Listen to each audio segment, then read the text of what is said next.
Vanakkam, Chairman, sir. Thank you for giving me this opportunity. Unfortunately, I don't think I follow the grade of speakers because all lawyers are addressing this subject.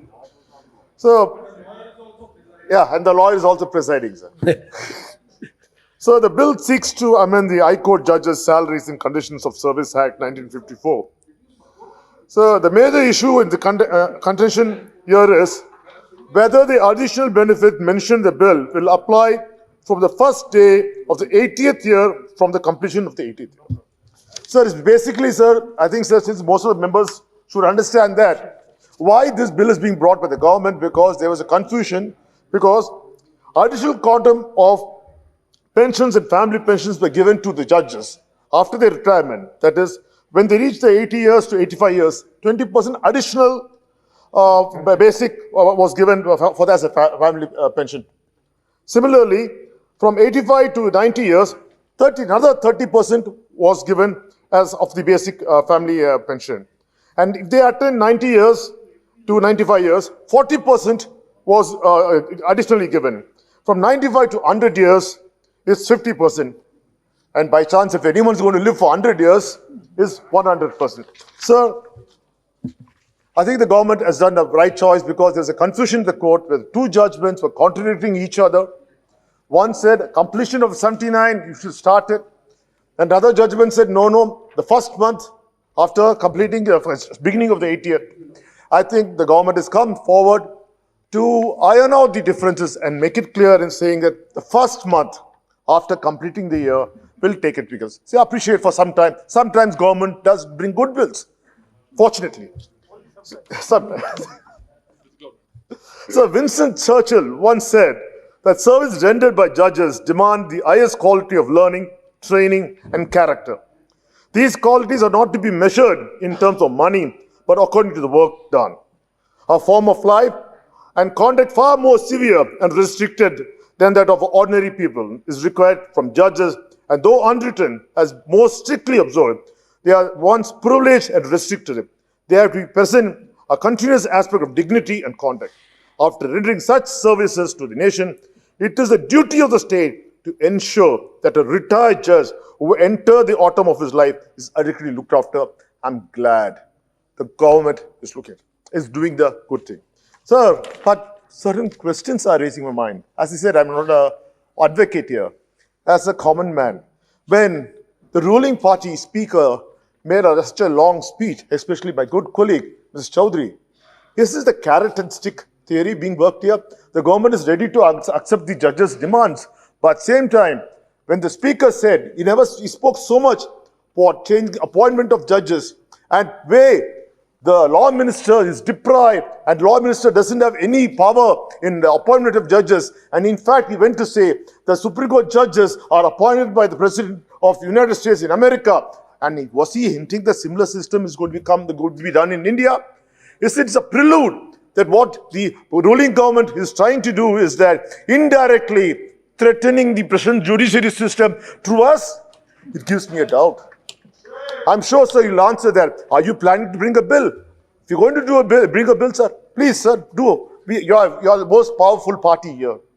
The last 7.5 years, you have done whatever you want. And the opposition is a mere spectator because you've been rolling us. Sir, are you, or do you have the courage now to roll the judiciary? I very much doubt it. And already, there's a lot of suspicion among the people. I'm speaking like a common man. Among the common man, that you are influencing the judiciary. You are getting all in your favor. Please do not. Do not intervene and unnecessarily rock the judiciary system, which people believe justice is being delivered. So, as much as my colleague said, and most of us also are speaking of the condition, so there's always been a demand that what is the differentiation between the age of judge retirement in the High Court and the Supreme Court? The same as High Court judge at 62 has to retire. But if he is elevated to the Supreme Court, he can stay up to 65. Why can't I have a unanimous decision? You should, sir, first bring this law. Instead of threatening the judges through your colleagues, bring the law and say, yes, we'll make it unanimous. common that all judges will have the same age, 65. You want to make it 67? Please do it. We will welcome it. The parliament will only be only too happy to do it. Sir, there's always been long-standing demand from the advocates and also from state governments, sir, for asking for permanent regional belts in the regional belts. So this has been a demand from DMK for a very long time. Sir, everyone, lawyers, because geographically every lawyer is situated in Delhi, he's got access to the Supreme Court, whereas the lawyers who are born in the other corners of the country do not get a chance. This is not equality. And sir, yes, and especially if I am a litigant, I have to come only employ a lawyer all the way from whichever region I'm. I think, sir, time has come. Since you have a brutal majority, you want to do something good. I think you should look at that, but not threatening them, sir. Sir, there's a very big demand from my party, not only from all the party. Sir, there's no social diversity in the appointment of judges. So till then, sir, I'm saying that, sir, there's not equal women representations in the appointment of judges. Sir, 71 years we're having our system here. There's not a single scheduled tribe who has been appointed as a Supreme Court judge here. Sir, only 5 people are there from the scheduled caste community as Supreme Court judges. Sir, I'm not trying to go against any community. Only one particular community seems to be dominating the whole judge industry or judicial system in our entire country. This has to change. I'm not asking for social justice, but sir, this has to change. Everyone should feel that they're part of the system. Sir, when we have the utmost faith in our judicial system, the recent happenings of the ruling party, as I said earlier, has created a lot of suspicion. Sir, there should be a cooling off period. A period which should be very, very clearly determined. Judgments come in favor of the governments, then we find those judges demoted as a governor. Sir, we have never seen that.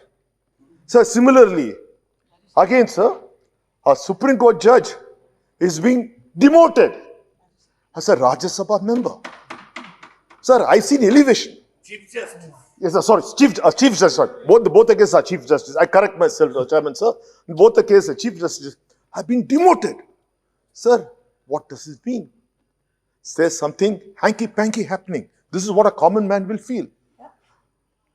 And Dubey, I'm not quoting anything, so you can't jump on me. Sir, an act of any justice department or the government should be pure, or should look pure to the common man. When this happens, sir, I ask a basic question. Today you have got the High Court and Supreme Court judges' salaries and condition of service bill. So these two incidents which were created by your government, where a Chief Justice has become a governor, where a Chief Justice become a Rajya Sabha member, so which pension service will they be getting? Will they be getting the judges' pension, or will they be getting the governor's pension, or will they be getting the Rajya Sabha pension? Or you should make it very clear, whichever is the last post, they go have, you should. So this is to bring a clarity. Sir, we in India, and every Indian has got the utmost faith in the judiciary system. I only request the government, with your brute majority, do not derail it. Thank you, sir.